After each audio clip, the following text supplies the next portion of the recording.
Hingga saat ini Kaisang Pangarep dan Erina Gudono belum kembali ke tanah air selesai viral video menggunakan jet pribadi ke Amerika Serikat.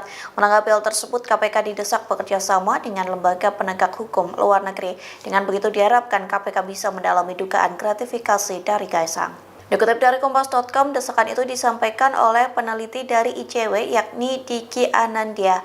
Ia mendorong KPK berkoordinasi dengan penegak hukum luar negeri untuk menelusuri dari aspek pemberi fasilitas terhadap Kaisang. Pasalnya, Diki mendapat informasi bahwa jet pribadi yang digunakan Kaisang merupakan milik bos salah satu dari perusahaan e-commerce dari Singapura. Perusahaan tersebut diduga tergabung dalam konsorsium bisnis yang sahamnya terdaftar di Amerika Serikat.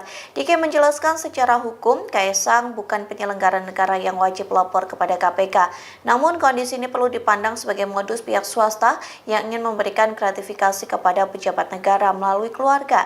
Hal itu dilakukan untuk menghindari jerat hukum lantaran penyelenggara negara tidak diperkenankan menerima fasilitas di luar tanggungan negara. Sehingga Diki menyoroti Kaisang yang merupakan anak seorang Presiden Joko Widodo dan adik dari Wakil Presiden terpilih yakni Gibran Raka Buming Raka. Di satu sisi KPK mengaku tidak tahu keberadaan Kaisang, meski begitu KPK menegaskan sedang mempersiapkan undangan klarifikasi soal dugaan gratifikasi jet pribadi Kaisang.